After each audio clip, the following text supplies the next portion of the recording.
Welcome to the wild world of the diagnostic laboratory industry, where we focus on science, compliance, sales, marketing, and self-mastery. Welcome to Lab Results with Blake. I'm your host, Blake Bork. Have you ever been talking to somebody and they're asking you questions that you're pretty sure they already have the answers to? Or you're talking to, say, a provider, and you're in the middle of a pitch, and they're asking pretty simple, basic questions. And you kind of have this out-of-body experience where you're like, are they trying to catch me in a trap? Are they testing me?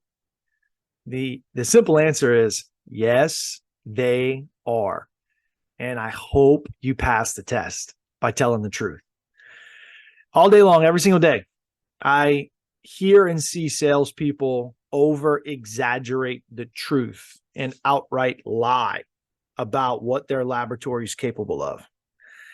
And then they transfer that story and put pressure on laboratory operations to make it come true because of their reputation and because of their name, because of promise that they made that wasn't actually level set in expectations. So if this is you, I'll offer you a couple of pattern interruptions, all right? I learned this from some Navy SEALs. I took a Unbeatable Mind course. I was on a journey to do Kokora. My journey did not lead me to the 55-hour event, but I actually did complete a 24-hour SEAL Fit Excel event put on by a great man and leader named Mark Devine. Mark's story is super interesting. Highly recommend if you're looking to claim back your body and have mental toughness. Look up the man's 3 books, Staring Down the Wolf, Unbeatable Mind, and I think I don't know if it's The Way of the Seal, but anyway, there's a 3rd book I can't remember right now. But Mark has got a podcast and he's got an entire following, and the highlight of it is this event called Kokora. And Kokora is a 55-hour simulation of buds. I took part in 24 hours of it. I signed up for 12, ended up connecting with my swim buddy. And I got a picture of him literally right behind the camera right here that I look at every day from that day on that event. And I went from a 12-hour event to a 24-hour event because I didn't want to leave him hanging. So 24 hours of continuous calisthenics, running, lifting. On hour 6, we did a Murph. Or maybe it was hour 12, we did a Murph. It was ridiculous how much work we had. Oh, hour 6, we did the PT test. Hour 12, we did the Murph. And then we went on an all-night march. Then we came back and we actually had log races at the end. It was a pretty amazing experience.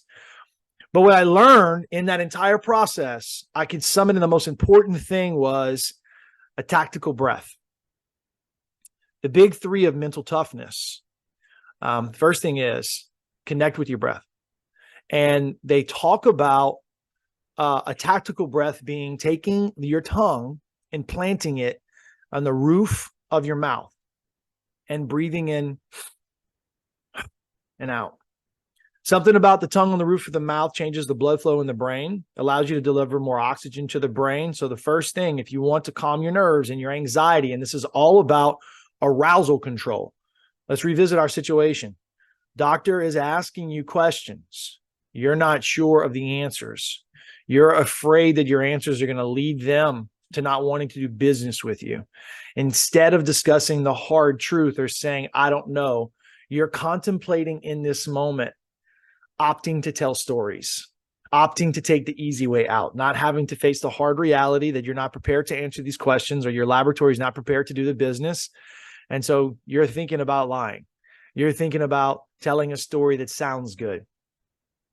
And then hopefully it'll all work out. You want to throw shit up against the wall and see if it sticks. All right. So the big 3 of mental toughness will tell us first thing is man, take a beat, take a pause, connect with your breath. Do that 3 times. In the middle of the conversation, just stick that tongue to the roof of your mouth. It'll do 2 things. 1, it'll change the blood flow in your brain. And 2, you'll shut your mouth. You won't want to talk so much because you know that tongue is planted on the roof of your mouth. So now you're listening.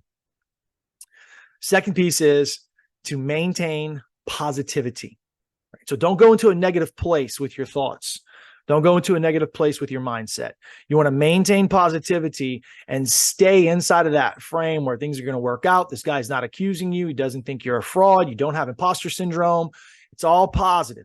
Hey, double checking the math. He's measuring twice. He's cutting once. He cares about his patients. She really wants to know that I'm that person. They want to get the truth. They're looking for authentic, genuine, honest connection.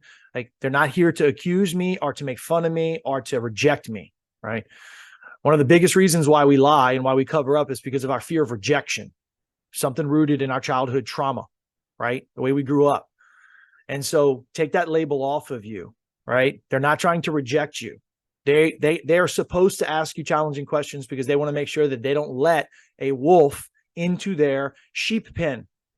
And there are a lot of wolves in this laboratory business. So you have to stand out by telling the truth, right? So number one, you connect with your breath, take that tactical breath. Number two, you maintain positivity. Number three, you're going to set micro goals, right? Now, inside of a situation like this, you may say, well, what are the micro goals? The micro goal here for me is get to another conversation. The micro goal here is continue the conversation with open-ended questions, right?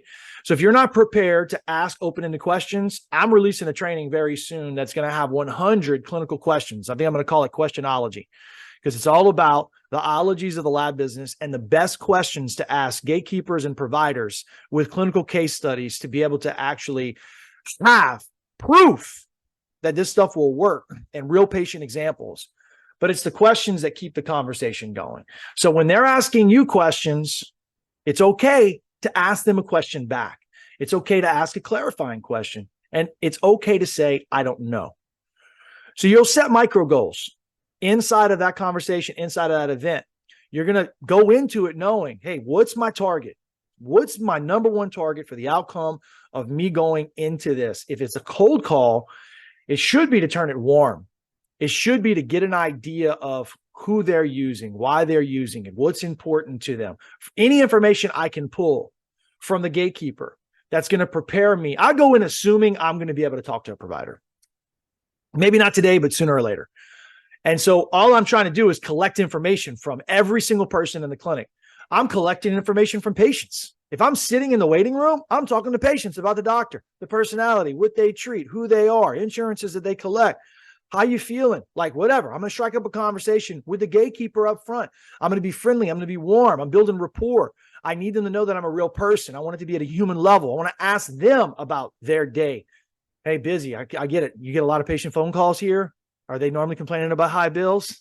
Yeah, we understand it. You want to frame yourself as an expert in the problem, right? I don't have to be an expert in the solution. I need to be an expert in the problem. That's where the connection actually happens, in the painful problem. It doesn't happen in your intelligence or your ability to wax eloquent about possible solutions that doesn't even matter to them yet because they don't know who the hell you are, right? So in the moment where you feel anxiety and tension between you and a provider and you feel like you're being, part of the Spanish Inquisition, right? Do you really know what you're talking about? Is this person really a Christian? Is this person really a Catholic? All right. You're like, are they really a lab sales rep, or are they just pretending to be one? Do they really care about patient care, or is that just something that they say? Will their lab really give me a 24-hour turnaround time? Because no other laboratory has been able to do it, especially on a Friday. Oh, they say that they're available 24 hours a day. Cool. I'll try that at 9 p.m. tonight. See, like in your sayings, if you're overpromising, they pick it up. They layer that onto the rest of the stuff that you say. So you got to be real careful whenever you're talking to providers, period. Realize they've been pitched by you 100 different times this week. They just look different, but they've been in and they've pitched them everything from pharmaceutical products to durable medical equipment to laboratory services, financial products. They're getting pitched left and right. Okay. So as you're looking at how do I build my ability to tell the truth, look at mental toughness. Look at your ability to hold the frame and for you to not be worried about being rejected, be emotionally detached from the sale. You want to connect with them in the painful problem, but their decision to deal with you today is information that you're collecting. Chris Voss says, and Never Split the Difference, a no is great. because we get to bounce off a no. The thing that I hate is a maybe. The thing that I hate is send me the contract and we'll review it. Maybe we'll do this. Your job is to get people to go from the land of maybe to the land of yes and no. You tell me no, that's okay. I can work with no. I can come back from no. There's no coming back from maybe. Maybe is indeterminate, right? So look at your mental toughness. Connect with your breath, right? Maintain positivity, positive mindset. Set micro goals. When you're having these initial conversations with your providers and you feel the anxiety that they're going to reject you, reject that. Embrace the suck. Be the best at the basics. Stay curious about this content. Helps on the way. I'm going to give you guys about 100 different questions to ask, maybe more to ask gatekeepers, nurses, providers across all specialties, as well as great ways to be able to take somebody in LinkedIn from the comments on your post to DMs and conversations that close. Have a great day, guys. Get your workouts in this morning. You've been listening to Lab Results with Blake, with your host, Blake Bork. Please like, share, and subscribe to this podcast. Remember, greatness is contagious.